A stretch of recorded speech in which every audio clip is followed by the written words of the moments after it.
வாழ்க வளமுடன். அன்பானவர்களே, சிறிய தடங்களுக்கு வருந்துகிறோம். இன்றைய ஆத்ம சங்கம் நிகழ்வின் அடுத்த பகுதியாக Maharishi is a great scientist part 4 SKY assistant professor Bhaskara Pandian ஐயா அவர்கள் நமக்கு ஆல்ரெடி 3 பாகங்களை அளித்துள்ளார்கள். தற்போது Maharishi is a great scientist part 4. சிந்தனைக்கு முன்பாக ஐயாவை பற்றிய சிறு அறிமுகம் செய்ய விளைகிறேன். ஐயா அவர்கள் பொறியியல் பட்டதாரி. கடந்த 1988ஆம் ஆண்டு மனவளக்கலையில் இணைந்து 20 வருடங்களாக அருட்தொண்டாற்றி வருபவர். Ex secretary for the first regional forum WCC Bangalore zone மற்றும் ex EC member representing Karnataka. ஐயா டிரான்ஸ்லேட் செய்த புத்தகங்கள் atomic poison book, 6th standard text book for Tamil Nadu government schools, 1 text book for MA course, Sanjay Nagar தவ மையம், பெங்களூர் கேஆர்புரம் ஸ்கை ட்ரஸ்டிலிருந்து வந்திருக்கும் SKY assistant professor Bhaskara Pandian ஐயா அவர்களை உலக சமுதாய சேவா சங்கம் கர்நாடக மண்டலத்தின் சார்பிலும் இணைப்பில் இணைந்துள்ள உங்கள் அனைவரின் சார்பிலும் வரவேற்று வாழ்க வளமுடன் என்று வாழ்த்தி இத்தலத்தை அவர் வசம் அளிக்கிறோம். ஐயா வாழ்க வளமுடன்.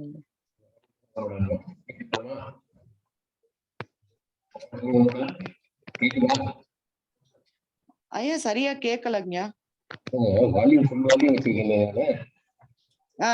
இப்ப பரவாயில்லைங்க. ஹெட்செட் போட்டுக்கோங்க ஐயா, முடிஞ்ச அளவு ஹெட்செட் போட்டுக்கிட்டீங்கன்னா உங்களுக்கு வாய்ஸ் கொஞ்சம் கிளியரா இருக்கும். சரிங்க ஐயா. வாழ்க வளமுடன். வாழ்க வையகம், வாழ்க வையகம், வாழ்க வளமுடன். நான் இணைந்துள்ள கேஆர்புரம் மனவளக்கலை அறக்கட்டளை முன்னாள் தலைவர் அமரர் டாக்டர் சண்முகக்கனி அவர்களுக்கும், உலக சமுதாய சங்க கர்நாடக மண்டல தலைவர் முனைவர் தளபதி அவர்களுக்கும், ஸ்மார்ட் உபதலைவர் முனைவர் விஜயா தளபதி அவர்களுக்கும், இந்த ஜூமில் இணைந்துள்ள உங்கள் அனைவருக்கும் என் பணிவான வணக்கங்கள்.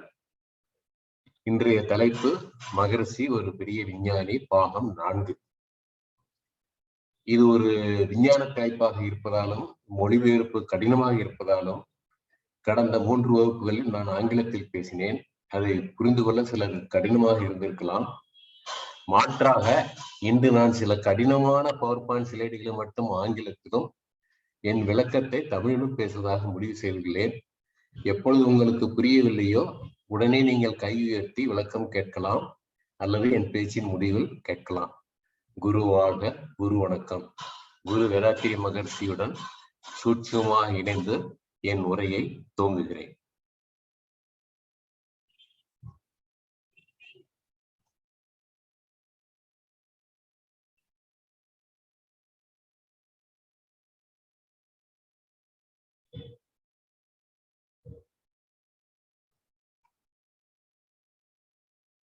ஸ்கிரீன் தெரியுதுங்களா?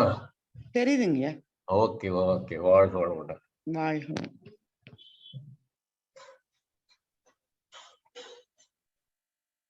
சோ இதுவரைக்கும் மகரிஷி டாபிக் ஒரு 8 டாபிக் கவர் பண்ணியிருக்கேன். மகரிஷி ஒரு பெரிய சித்தர் 2 செஷன் ஆயிருக்கு. அவர் ஒரு பெரிய தத்துவ ஞானி 2 செஷன் ஆயிருக்கு. திருக்குறள் உட்பொருள் விளக்கம் 1 செஷன் ஆயிருக்கு. மகரிஷி ஒரு பெரிய விஞ்ஞானி 3 செஷன்ஸ் ஆயிருக்கு. ஸோ இன்னைக்கு Maharishi is a great scientist part 4 continue பண்ண போறேன். இன்னும் பேலன்ஸ் இன்னொரு 3 செஷன்ஸ்க்கு வரலாம் அப்படின்னு தோணுது. உங்களுக்கு எல்லாம் சந்தேகமா இருக்கலாம், எப்படி ஒரு மனுஷன் 3வது ஸ்டாண்டர்ட் வரைக்கும் ரெகுலர் கிளாஸ்ல படிச்சு 9வது ஸ்டாண்டர்ட் வரைக்கும் நைட் ஸ்கூல்ல படிச்சு ஒரு பெரிய விஞ்ஞானியா எப்படி மாற முடியும்? அவர் லேபரேட்டரிக்கும் போகல, எந்த விதமான பரிசோதனைகளையும் செய்யல. அதைத்தான் நம்ம டீட்டெயிலா பார்த்துட்டு இருக்கோம். ஸோ இன்னைக்கு ஃபர்ஸ்ட் பாயிண்ட் என்னன்னா பான்பிசிசம் அப்படின்னு. இதுக்கு சரியான தமிழ் டிரான்ஸ்லேஷன் கிடைக்கல. இது என்னன்னு விளக்க சொல்றேன். மகரிஷியினுடைய உருமாற்ற கொள்கை, அதாவது டிரான்ஸ்ஃபர்மேஷன் தியரி, அதாவது கடவுளே உலகத்தில் உள்ள எல்லா ஜட பொருட்களாகவும் உயிரினங்களாகவும் உருமாறி இருக்கிறார். இதை பான்பிசைசிசம் எனும் ஒரே வார்த்தையில் சுருக்கி கூறலாம். அதாவது எல்லா துகள்களும் அதன் கூட்டு பொருட்களும் உளவியல் மற்றும் இயற்பியல் குணங்களை கொண்டிருக்கின்றன. 2 வகையான குணங்களும் அதுல சேர்ந்து. இதே ஆங்கிலத்திலே சொல்றேன். The theory of transformation by Vedatri Maharshi, God only has transformed into all animate and inanimate beings in the world. This can be summarized in one word, panpsychism. That is, all the particles and their association in the universe have both psychic and physical qualities. இப்போ இந்த dust particle துகள் பொருள்னா என்ன அப்படின்னு நம்ம பார்ப்போம். துகள் பொருளில் தெய்வத்தன்மை உள்ளது. அதாவது இறைநிலை என்பது இந்த பிரபஞ்சத்தின் இருப்பு நிலையே. துகள் பொருளே உலக மலர்ச்சியின் ஆரம்பம். That is blossoming. ஆகவே இறைநிலை துகள் பொருட்களாக உருமாறும் போது ஒவ்வொரு துகள் பொருளும் இறைநிலையுடைய பேரறிவையும் பேராற்றலையும் கொண்டிருக்கின்றன. மகர்ஷி 1940 முதன்மையான சக்தி துகள் பிரைமரி எனர்ஜி பார்ட்டிக்கல் கண்டுபிடித்திருந்தாலும் 2001 தான், அதாவது அவருடைய 90வது வயதில் அவரின் உருமாற்ற கொள்கை முழுமையடைந்தது. The dust particle is divinity only. It is potential state of whole universe. It is the beginning of blossoming of the universe. So when the divinity transformed into dust particle, every dust particle is having divinity's consciousness and force also. Note that though Maharshi discovered the primary energy particle in 1946 itself, he perfected his transformation theory through dust particle in 2001 only. That is when he was 90 years old. நான் சிலது தமிழ்ல ஆங்கிலத்துல ரெண்டுலையுமே சொல்றேன், எல்லாத்துக்கும் நல்லா புரியணும் அப்படிங்கிறதுக்காகத்தான். இப்போ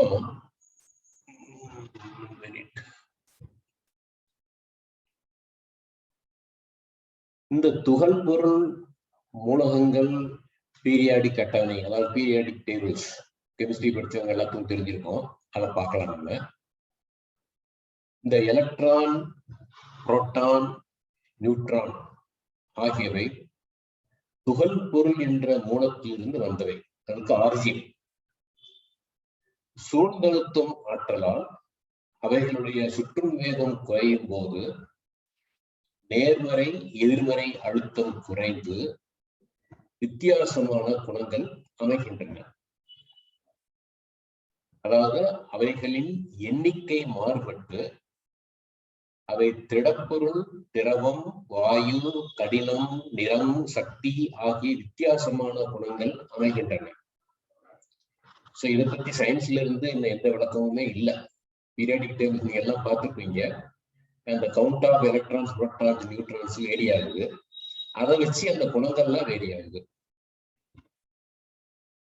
So electrons, neutrons, protons are derivatives of dust particles only. When the speed of rotation reduces due to self-compressive force, they get the different qualities of negative and positive charges. When they form elements with different count, they get different qualities of form of solid, liquid, gas, hardness, color, power, etc. அடுத்து nano technology அப்படிங்கிறது பார்க்க போறோம். இது கொஞ்சம் மொழிபெயர்ப்பு கடினமா இருக்கிறதுனால நான் ஆங்கிலத்திலேயே சொல்றேன். உங்களுக்கு எங்க புரியலையோ கேட்டீங்கன்னா தமிழ்ல விளக்கம் கொடுக்கிறேன்.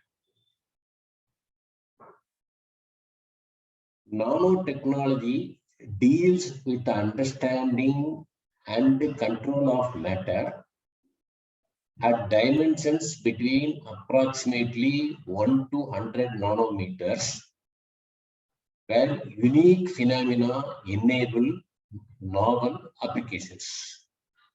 புரியலன்னா நீங்க எப்ப வேணாலும் ஹேண்ட் ரைஸ் பண்ணலாம், கேட்கலாம்.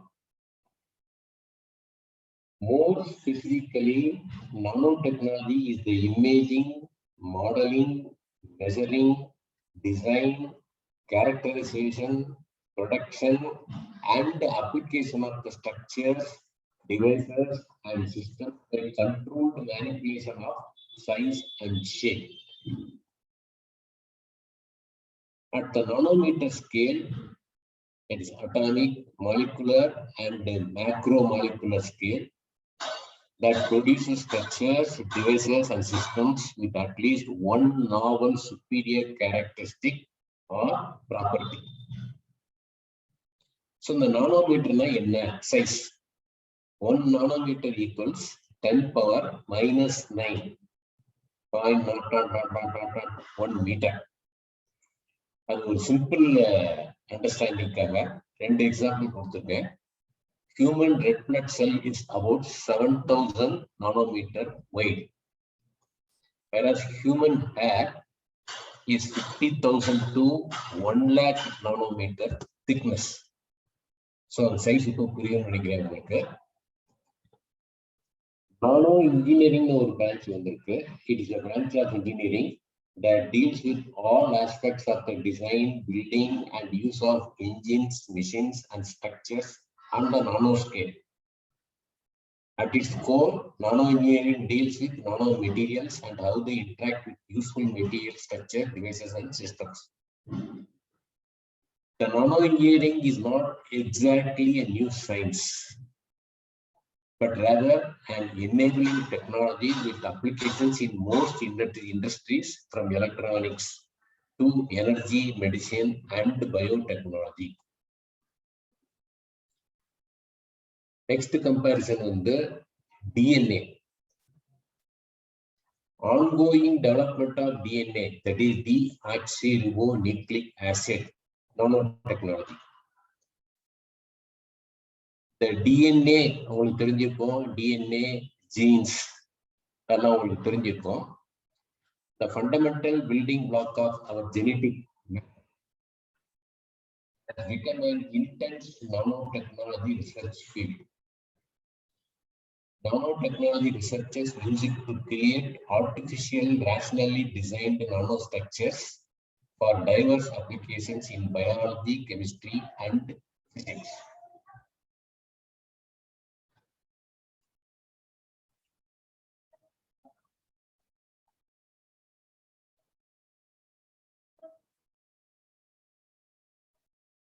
The DNA could be particularly useful for the design of electric circuits and DNA-based computing, because it self-assembles, self-replicates, and it can adopt various states and conformations.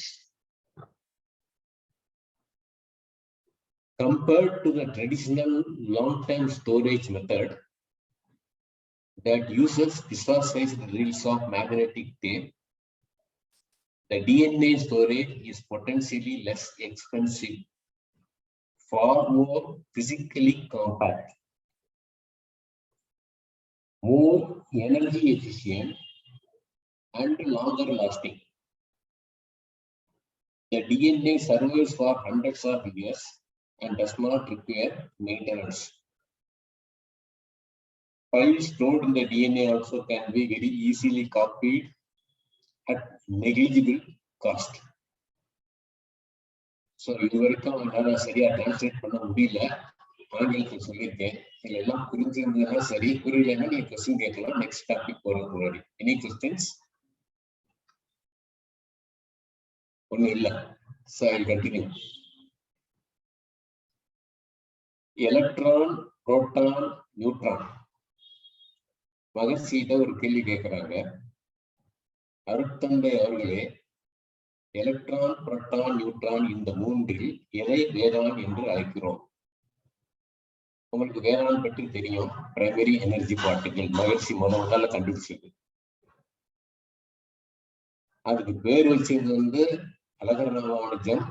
மகர்ஷி பேரை வச்சு வேதாத்திரிங்கிற பேர் வரணுங்கிறதுக்காக வேதான்னு பேர் வச்சார். அதுக்கு மகர்ஷி என்ன பதில் சொல்றாருன்னா, எலக்ட்ரான், புரோட்டான், நியூட்ரான் மூன்றும் வேதாந்தான். அதன் சுழற்சி வேகத்திற்கு தகுந்தவாறு அது சுழலும் இடத்தை பொறுத்து பெயர் வைத்துள்ளார்கள். உதாரணமாக, ஒரு குடும்பத்தில் தாத்தா, அப்பா, பேரன் என 3 பேர் இருந்தால், முதியவர் ஒரு காலத்தில் குழந்தையாய் இருந்து அப்பாவாகி பிறகு தாத்தாவாகியுள்ளார். அதேபோல் பேரன் இன்னும் கொஞ்ச காலத்தில் அப்பாவாகி பிறகு தாத்தா ஆவார். மூவரும் மனிதர்கள் தான். இந்த மாதிரி இடத்திற்கு தகுந்தவாறு பெயரை வித்தியாசப்படுகிறது. சோ எலக்ட்ரானை சுழல் வேகம் குறையும் போது புரோட்டான் ஆகி, பின் மையம் சென்று நியூட்ரான் ஆகி, பிறகு சுழற்சி நிற்கும் பொழுது சுத்த வெளியாகிறது. இதுக்கு தாய்மானவர் உங்களை மேற்கோள் சொல்லியிருக்கேன். அவனன்றி ஒரு அனுபவம் செய்யாது. இந்த விளக்கம் வேற எந்த தத்துவஞானியும் கொடுக்கல, எந்த விஞ்ஞானியும் கொடுக்கல. மகிழ்ச்சி ஒருத்தர் தான் இந்த விளக்கம் கொடுத்திருக்காரு. இப்போ வேதாத்திரியன் சயின்ஸ் அப்படிங்கிறத கொஞ்சம் பார்ப்போம். Vedatri Maharshi came down below quarks, that is dust particles. It is not in science and philosophy till then. Revolutionary concept of Vedatri Maharshi, space is God. உங்களுக்கு எல்லாம் தெரிஞ்சதுதான். இதே தமிழ்ல மகர்ஷி குவார்க்ஸ்ல இருந்து கீழே வந்தார். அதாவது துகள் பொருள் குவார்க்ஸுக்கும் கீழே, அதோட சின்னதுன்னு வச்சுக்கணும். இது அதுவரை விஞ்ஞானத்திலும் இல்லை, தத்துவத்திலும் இல்லை. முதல் தன்மாற்றம் இறைத்துகள், வெளியின் வெளிப்பாடு. மகர்ஷியினுடைய புரட்சிகரமான தத்துவம் திறந்த வெளியே கடவுள். அந்த குவார்க்னா என்ன? The quark is a type of elementary particle and a fundamental constituent of matter discovered in 1964. When you deal with nuclear physics, we usually come across matter that is made up of particles such as protons, neutrons, and electrons. These particles are made up of subatomic particles called quarks. இது புரியும்னு நினைக்கிறேன் இப்போ.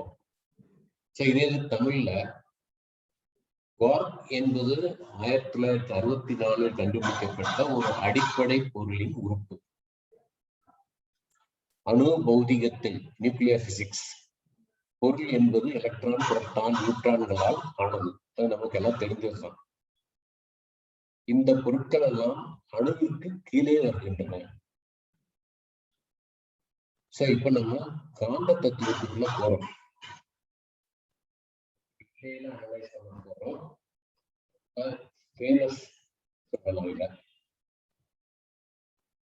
காந்த நிலை அறியாமல் கடவுளை அறிவதோ, கருமையம் அறியாமல் கடவுளை அறிவதோ மனித குலத்திற்கு இயலாது. காந்தம் என்றால் என்ன? அக்காந்தம் பிரபஞ்சத்தில் எவ்வாறு உள்ளது, மனிதனிடம் எவ்வாறு உள்ளது என்பதை பற்றி மகரிஷி நூல்களில் விளக்கியுள்ளார். 2004ஆம் வருடம் காந்த மருத்துவ அமைப்பின் 18வது ஆண்டு விழாவில் உலக பரிசுத்த விஞ்ஞான கூட்டமைப்புடன் சேர்ந்து மகரிஷியின் காந்த தத்துவத்திற்கு ஆத்ம சேவா அவார்டு கொடுத்தனர். அதாவது world Congress on holistic sciences and 18th anniversary of clinical magnetology in Bangalore, Atma Seva Award was conferred to our Maharshi. 2004ல மகரிஷி சுற்றுப்பயணம் போறதெல்லாம் நிறுத்திட்டாரு பிகாஸ் ஆஃப் தி ஏஜ். அப்போ என்ன சொன்னாருன்னா, பெங்களூர்ல இருக்கிற ஒரு senior professor Padmanabhan, senior most professor, அவரை மகரிஷி சார்பா போய் அந்த அவார்டை ரிசீவ் பண்ண சொன்னாரு. பத்மநாபன் அந்த அவார்டை ரிசீவ் பண்ணி இந்த காங்கிரஸ்ல அந்த டாக்டர்ஸ் எல்லாம் மகரிஷியை பார்த்து டிஸ்கஸ் பண்ணணும்னு சொல்லி அவங்களாம் கூப்பிட்டுட்டு ஆலியார் போய் மகரிஷி கிட்ட டிஸ்கஸ் பண்ணிட்டு ரொம்ப திருப்தியோட திரும்பி வந்தாங்க. இப்போ வான்காந்தம் என்ன அப்படின்னு பார்க்கிறோம். காந்த ஆற்றல் என்பது கவர்ச்சியும் எழுச்சியும் காணுகின்ற வெளியிலே கருத்தை ஊன்றி பார்த்திடில் காந்தம் என்ற ஆற்றலில் கடவுள் இருப்பாயுள்ளான். கடவுளில் எழுந்த ஆற்றல் கருதற்கு நுண்ணணு காந்தமது கடவுளும் கடவுளின் பேராற்றலும் கவர்ச்சியும் எழுச்சியுமாய் கலந்து விரிந்தே உள்ள காந்தமே அழுத்தமாய் காணும் ஒளி ஒளி சுவை கலந்த மனம் மனம் என கருத்தினால் உணர்ந்தே. இது ஞான களஞ்சியத்துல 1009 பாட்டு. உயிரின் ஆற்றலே அறிவு. காந்தமே ஒளி ஒளியாய் திகழ்தல் போல கண்காணா உயிர் அறிவாம் ஆற்றலுமாம். காந்தமோ பரம்பொருளின் எழுச்சி ஆற்றல் கருதும் அறிவவ் எழுச்சியில் எழுச்சி. 1151 பாட்டு. உண்மை பொருளாகி உணர்ந்து விளக்கினேன். காந்த நிலை உணர்ந்ததில் கடவுள் மனம் அதனிலே கண்டிடலாம் அதன் மாய திருநடன காட்சியாய் மாந்தருக்குள் ஊறு ஓசை மனம் ஒளி சுவை மனம் மற்றும் இன்பம் துன்பம் யாவும் மாய காந்த விளைவுகளே. சாந்தமான மனநிலையில் சலனமின்றி ஆய்ந்திட சந்தேகம் சிக்கலின்றி சாட்சி கூறும் உன் மூலம் வேந்தருக்கும் வேதருக்கும் வணிகருக்கும் பொது இது விரிந்தறிவில் இறையுறை விளக்கினே விளங்கியே. எல்லாமே செல்ஃப் எக்ஸ்பிளனேட்டரி, நான் சொல்லணும்னு அவசியம் இல்லை. உங்களுக்கு புரியலன்னு நீங்க கேட்கலாம். மறைபொருள் விளக்கம். காந்தம் சிவம் சக்தியாம், கருத்தில் அர்த்தநாரியாம்,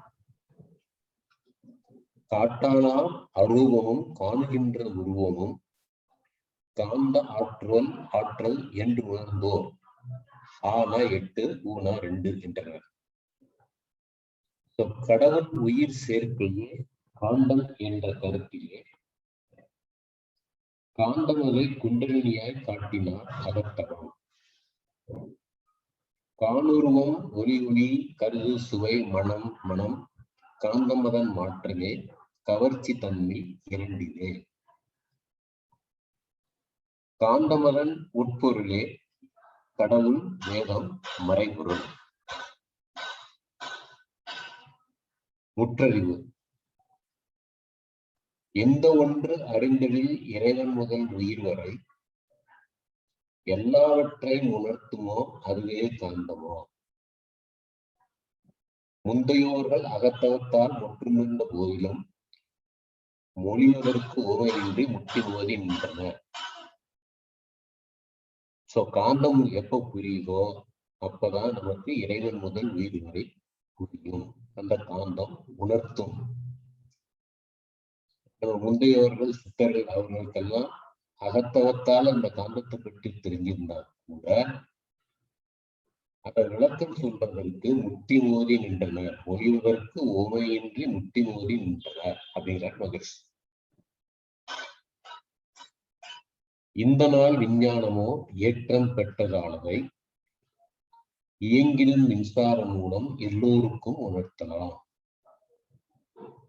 அந்த மெய்ஞானத்தோடு அணுவிஞ்ஞானம் இரண்டையும் அறிந்து உய்ய பாலம் போன்ற ஆக்க ஞானம் கண்டமே. இந்த காலத்துல நம்ம சயின்ஸ் மூலம் இதை நல்லா எக்ஸ்பிளைன் பண்ணலாம் அப்படிங்கிறது. பிறவி பயனை எய்த காந்த ஞானம் வழி செய்யும். காந்த ஞானம் பெற்றதில் கடவுள் உயிர் அறிவினை காட்சியாய் அகத்துலே களங்கம் நீங்கி தூய்மையாய் மாந்தருக்குள் பகை பிணக்கு மற்றும் ஏழ்மை ஐம்புலன் மயக்கமும் செல்வாக்கோடு பொருள் புகழ் கவர்ச்சியும் நீக்கலாம். உலகடைந்த நேர்மை ஆட்சி ஓர் மதம் நெறியுடன் குழந்தை பேரும் நீதி நாட்ட கல்வியும் சாந்தமான ஆன்ம வாழ்வும் சலிப்பில்லா பேரின்பமும் சற்றும் மெய்ப்பொருள் வரவா சத்திய வாழ்வும் சித்தியாம். அறிவுக்கு முழுமை ஒளி தருவது காந்த தத்துவம். காந்த தத்துவம் உலகில் பரவிவிட்டால் கடவுள் ரகசியம் வெட்ட வெளியாய் போகும். வாந்தருலகில் எந்த குழுக்களேனும் மதம் பக்தி என்ற திரைமறைவில் நின்று வேந்தர் முதல் ஏழை வரை மனம் குழப்பி வேதம் புராணம் பொய்யாம் கதைகள் சொல்லி காந்தமணி சத்தியத்தை மறைத்துவிட்டு சலிப்பின்றி உண்டு உலக சாபம் ஏற்றார். சோ வேதம் புராணம் பொய் அந்த கதைகள் எல்லாம் சொல்லி இந்த காந்தங்கிற சக்தியை மறைச்சிட்டாங்க அப்படின்றது. கருமையத்தின் மதிப்பை உணர்வோம். காந்தச்சுழல், ஈர்ப்பு மையம், உயிர், வித்து மூன்றும் கலந்து செயல்புரியும் கருமைய உண்மை தேர்வோம். காந்தத்தில் இறைநிலையும் உயிர் அறிவு மனமும் கருத்தாலே உணர்வதற்கு அகத்தவமே வழியாம். காந்தமது ஐவகை தன்மாத்திரையாய் மனமாய் கர்மங்கள் பதிவு செய்து பலன் விளைவிக்கும் நெறியாய் காந்தமதே கருமையம் பிறப்பு இறப்பு வாழ்வாய் கண்டுகொண்டால் பேரியக்க மண்டலமே ஒன்று. சோ கருமையத்தை பத்தி அதெல்லாம் நல்லா தெரியும். அதை பத்தியும் செப்பரேட்டா ஒரு கிளாஸே எடுக்கலாம். ஸோ எல்லாம் கருமையத்துல போய் பதிவாகி அதுல அந்த பலன் விளைவுக்கும் நெறியாய். ஆக்சுவலா நம்ம கர்ம வினைகள் நல்லது பண்ணாலும் சரி கெட்டது பண்ணாலும் சரி 6 இடங்கள்ல பதிவாகுன்றாரு. இந்த 6 இடங்கள்ல ஜஸ்ட் பதிவாகுது மட்டும்தான். இந்த 6வது இடம் கர்மியத்துல மட்டும்தான் அதனுடைய தரத்தை என்னென்ன தரம் உணர்ந்து அது நல்லதா கெட்டதா புண்ணியமா பாவமா அப்படிங்கிறத ஒரு பதிவாகும். வேற எந்த இடத்துலயும் அந்த மாதிரி இல்லை. சோ கர்மங்கள் பதிவு செய்து பலன் விளைவுக்கும் நெறியாய். சோ புண்ணியங்கள் பண்ணியிருந்தோம்னா நல்ல பலன் கிடைக்கும், பாவங்கள் பண்ணிட்டோம்னா கெட்ட பலன் கிடைக்கும், கஷ்டங்கள் வரும். காந்தமதே கருமைய பிறப்பு இறப்பு வாழ்வாய் கண்டுகொண்டால் பேரியக்க மண்டலமே ஒன்று. காந்தமிலா இடமில்லை, பொருள் இல்லை, இயக்கமில்லை. காந்தத்தில் இறைவெளியே இருக்க ஆற்றலாகும். கண்காணா விண்சொலின் விரிவு அலை கூடி காந்தம் என்ற பெயராற்றலாக வான் முழுதும் கருள்புலன் சேர்ந்த உயிரினங்களோடும் காந்தமது ஈர்ப்பு தன்மை இரட்டை ஆற்றலாக கம்ப்ரெஷன் அண்ட் எக்ஸ்பான்ஷன் கண்டுகொண்டால் தெய்வம் உயிர் அறிவு மனம் அதுவே. காந்தமிலா இடம் பொருள் பேரண்டத்தில் இல்லை. கண்டுகொள்ள எளிது மனவளக்கலையின் மூலம். இந்த காந்தம் எல்லா இடங்களையும் நீக்கமர இருந்திருக்கனாலதான் நமக்கு எல்லா பிளானட்ஸ்ல இருந்தும் ஸ்டார்ஸ்ல இருந்தும் மெசேஜ் எல்லாம் வருது. நம்ம டிரான்ஸ்மிட் பண்றது ரேடியோ டிவி நம்ம பிராட்காஸ்ட் ஆகுது. ஒரு பர்டிகுலர் பிளானட்ல எந்த நிறுவனம் இருக்கு, தண்ணி இருக்கா இல்லையா, பஞ்சபூதங்கள் இருக்கா இல்லையா, இது எல்லாமே இங்க இருந்தே கண்டுபிடிக்க முடியும். சோ காந்தமிலா இடம் பொருள் பேரண்டத்தில் இல்லை. கண்டுகொள்ள எளிது மனவளக்கலையின் மூலம். கருமையம் உணர்வோம். காந்த நிலை தற்சுழலால் திணிவு பெற்ற மையம். கருமையமாய் சீவன் நடுவில் அமைந்துள்ளது. காந்த குலத்தில் அலை அலையாய் அந்த சீவன் செய்த அத்தனையும் சீவனின் தன்மையாக உணர்வோம். காந்தத்தின் கருவியான ரேடியோவில் அனைத்தும் காதாலே கேட்டிடலாம். கருவி இயங்கும் காலம். காந்தத்தின் சுழல் விரைவு கணக்கெடுத்துக் கொண்டால் கருவியை நேரா இணைத்து விட்டால் சிவமே. இந்த சுழல் விரைவு, அந்த மென்டல் ஃப்ரீக்வன்சி, நம்ம நார்மலா 14 to 40 சைக்கிள்ஸ் சொல்றது பெர் செகண்ட்.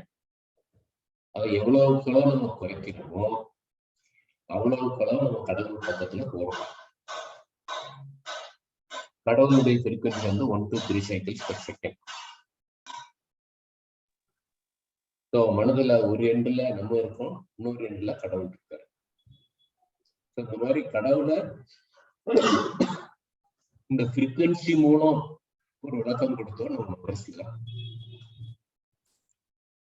காந்தத்தின் சுழல் விரைவு கணக்கெடுத்துக் கொண்டால் கருவியை நேரா இணைத்து விட்டால் சிவமே. அப்ப நம்ம கடவுள்கிட்டயே இணைந்து விடலாம்.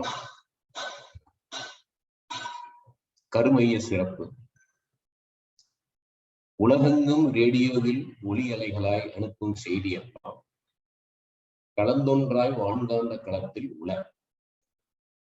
அவை என்றும் கரைந்து விடுவதில்லை, அவை அழிந்து விடுவதும் இல்லை. இந்த சித்தர்கள் சொன்னது எல்லாமே கைலாசத்துல ரெக்கார்ட் ஆயிருக்கும். நம்ம கைலாச பயணம் போனோம்னா, அங்க போய் தவம் பண்ணோம்னா, அந்த சித்தர்கள் என்னென்ன கண்டுபிடிச்சாங்க அப்படின்னு கேட்கலாம். இது வந்து ஜக்கி வாசுதேவ் சொல்றது. அவர் அப்பப்ப ஆர்கனைஸ் பண்றாரு, கைலாஸ் ஒரு ட்ரிப் ஆர்கனைஸ் பண்றாரு.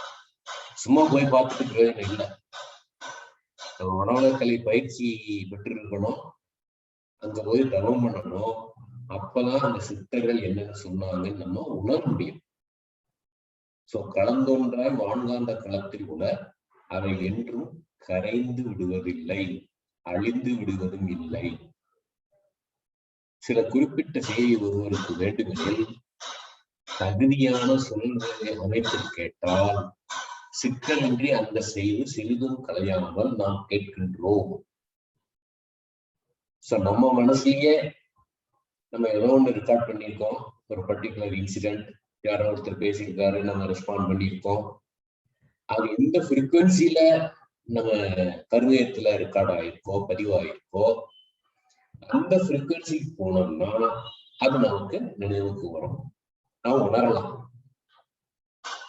தகுதியான சொல்முறைகளை அமைத்து கேட்டால் சிக்கலின்றி அந்த செய்தி சிறிதும் கலையாமல் நாம் கேட்கின்றோம்.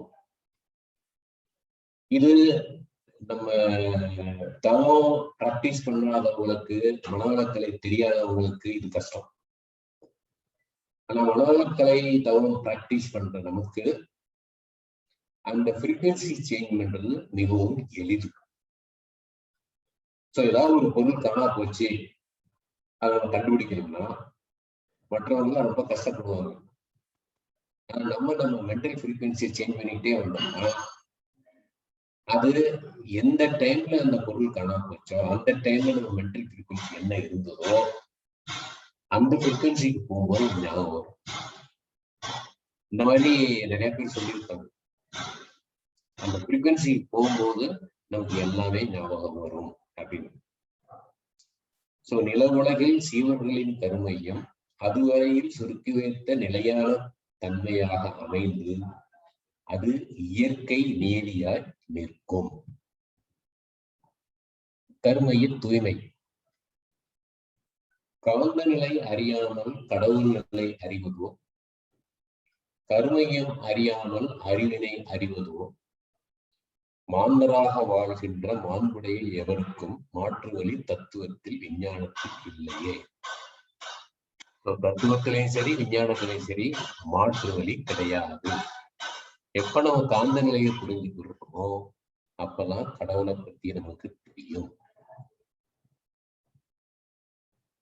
காந்த ஆற்றல் உட்பொருள் கருமைய துட்பொருள் கடவுளும் இறைவெளியே, இயக்க ஆற்றலும் அதே. காந்தமெனும் நிழல் தன்மாத்திரை 5 பஞ்சதன் மாத்திரை கடைநிலையில் மனமுமாய் கலந்துடன் வெளியோடு. காந்த பேராற்றல் காந்த உண்மை உணர்ந்திட்டால் கடவுள் நிலை இருப்பாக உணர்ந்துடலாம்.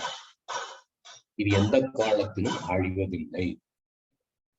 எந்த செயலும் வான்காந்தத்தில் இருப்பானால் அது அனைத்து மக்களுக்கும் என்றென்றும் சொந்தமாம். இக்காந்த குணங்கள் எல்லாம் இந்திய காலம், தற்காலம், எதிர்காலம் என்னும் மூன்றுக்கும் இது அந்தமிலா குணம் உலக மக்களுக்கு பண்பாடாய் வளமளிக்கும்.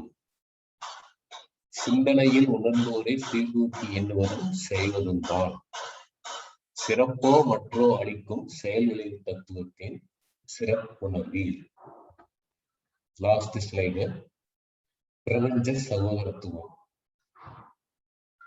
காந்த தத்துவத்தை புரிந்து கொள்வது உலகத்தையே ஒன்று சேர்க்கும். அதாவது பிரபஞ்ச சகோதரத்துவம் வளரும். சோ இதோட நான் முடிச்சிடுறேன்.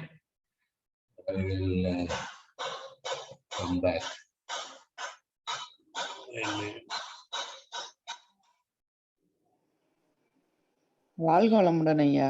வாழ்க வளமுடன் ஐயா. பின்னால ரொம்ப சத்தங்க ஐயா. அது கொஞ்சம் வேலை நடக்குங்க பக்கத்து வீட்டுல, நான் ஒண்ணுமே பண்ண முடியாது. வேற ஒண்ணும் அதான் மெசேஜ் அனுப்பிச்சுட்டே இருந்தேன். அதான் கேட்டு பிரயோஜனம் இல்லை, நான் பார்க்கல. சோ நான் முடிச்சிடுறேன். முடிங்க. இன்று இந்த ஜூம் ப்ரோக்ராமை நல்லபடியாக நடத்தி கொண்டிருப்பதற்கும் பஞ்சேந்திரிய தரத்தை நல்லபடியாக நடத்தியதற்கும் பர்டிகுலரா ஐயா பாண்டியனுக்கு இதுவரை என் உரையை கேட்டுக்கொண்டிருந்த உங்கள் அனைவருக்கும் என் நன்றியை தெரிவித்துக் கொள்கிறேன். வாழ்க வளமுடன். கேள்விகள் எதுவும் இருந்தால் கேட்கலாம். வாழ்க வளமுடன். வாழ்க வளமுடன் ஐயா. தங்களின் சிறப்பான சிந்தனை உரைக்கு மிக்க நன்றி. தற்போது கேள்வி பதிலுக்கான நேரம். அன்பர்கள் தங்கள் சந்தேகங்களை கேட்கலாம். நீங்கள் கேள்வி கேட்பதற்கு கேள்விகளுக்கு தயாராவதற்கு முன்பாக இன்றைய மற்றும் நாளைய நிகழ்ச்சிகள் பற்றிய அறிவிப்புகள். இன்று மாலை 4:15 கன்னட மொழியிலே பஞ்சேந்திரிய தவம், 4:45 108 முறை உலக சமாதான வாழ்த்து, 4:55 ஸ்கை ப்ரொஃபசர் கௌரி அவர்கள் தெய்வீக கணா என்ற தலைப்பிலே சிந்திக்க இருக்கிறார். நாளை காலை 5:45 பஞ்சபூத நவகிரக தவம், 6:20 காயகல்பம் மற்றும் எளிய முறை உடற்பயிற்சி. நாளை மதியம் 2 மணிக்கு ஸ்கை ப்ரொஃபசர் ஜெயலட்சுமி அவர்கள் அறிவே தெய்வம் என்ற தலைப்பில் சிந்திக்க இருக்கிறார். மேலும் நாளை மாலை கன்னட மொழியிலே 4:55 ஸ்கை ப்ரொஃபசர் பிரம்மா ரம்பா அவர்கள் தியான ஞானா என்ற தலைப்பில் சிந்திக்க இருக்கிறார். தற்போது கேள்வி பதிலுக்கான நேரம். பரமேஸ்வரன் ஐயா, வாழ்க வளமுடன் ஐயா. அன்மியூட் பண்ணிட்டு பேசலாங்க.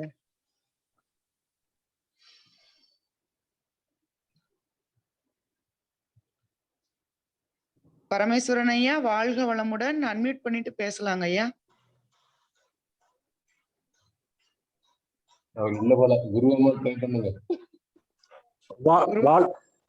வாழ்க வளமுடன். இந்த காலத்தை பத்தி மிகவும் சிறப்பாக சொன்னீங்க. அது மட்டும் இல்லாம மனவளக்கலையில இருக்கிற அன்பர்களுக்கு என்னென்ன நன்மைங்கிறது நீங்க சொன்னீங்க அழகா.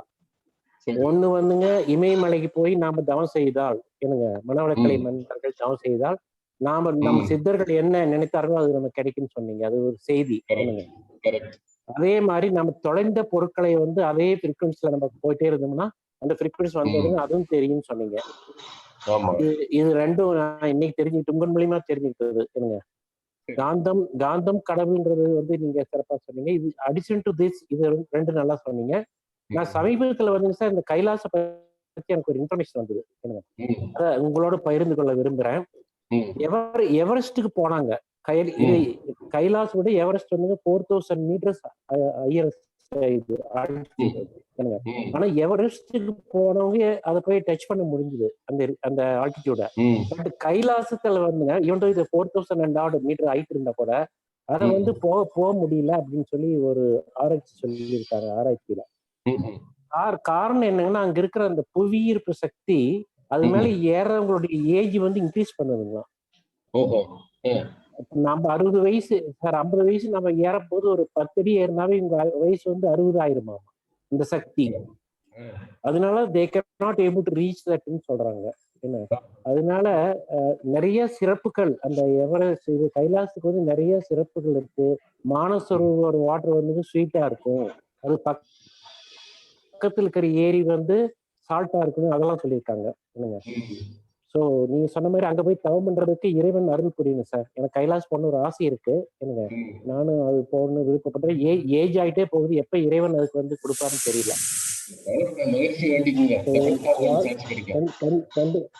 உங்களையும் கூட்டு போகணும் சார், அப்பதான் நீங்க விளக்கம் சொல்லுவீங்க.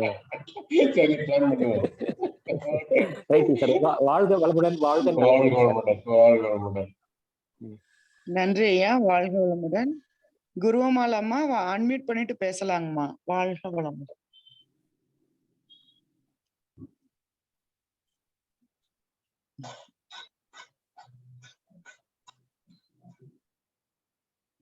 குருவமால் அவர்கள் அன்மியூட் பண்ணிட்டு பேசலாங்கம்மா.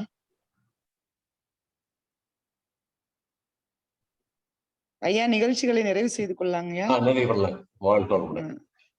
நிறைவு செய்வதற்கு முன்பாக மீண்டும் ஒரு முறை நன்றியும் வணக்கத்தையும் தெரிவித்துக் கொண்டு இன்றைய நிகழ்ச்சிகளை நிறைவு செய்கிறோம்.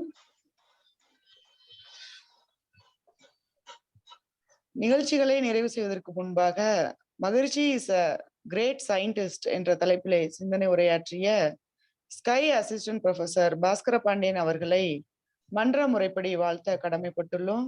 நாம் அனைவரும் தவ நிலைக்கு வந்துவிடலாம். இன்றைய தவம் மற்றும் சிறப்புரையாற்றிய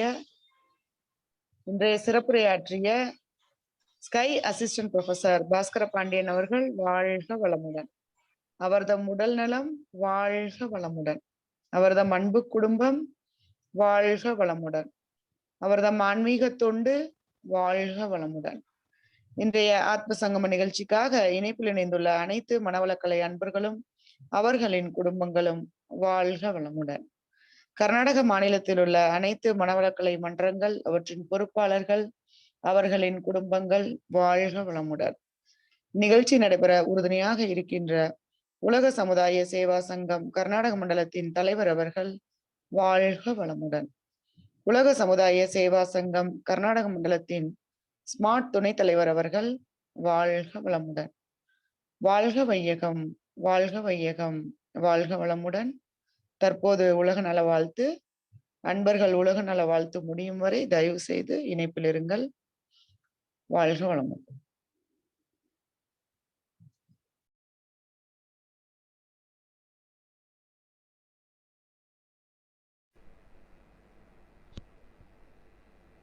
உலகமெல்லாம் பருவமழை ஒத்தபடி பெய்யட்டும். உழவரெல்லாம் தானியத்தை உவப்புடனே பெருக்கட்டும். பல தொழில்கள் புரிகின்ற பாட்டாளி உயரட்டும். பகுத்துணர்வில் தொகுத்துணர்வு பண்பாட்டை உயர்த்தட்டும். கலகங்கள் போட்டி பகை கடந்தாட்சி நடக்கட்டும். கல்லாமை கடன் வறுமை களங்கங்கள் மறையட்டும். நலவாழ்வை அளிக்கும் மெய் ஞான ஒளி வீசட்டும். நம் கடமை அறவாழ்வின் நாட்டத்தே சிறக்கட்டும். நம் கடமை அறவாழ்வின் நாட்டத்தே சிறக்கட்டும். நம் கடமை அறவாழ்வின் நாட்டத்தே சிறக்கட்டும். வாழ்க வையகம், வாழ்க வையகம், வாழ்க வளமுடன்.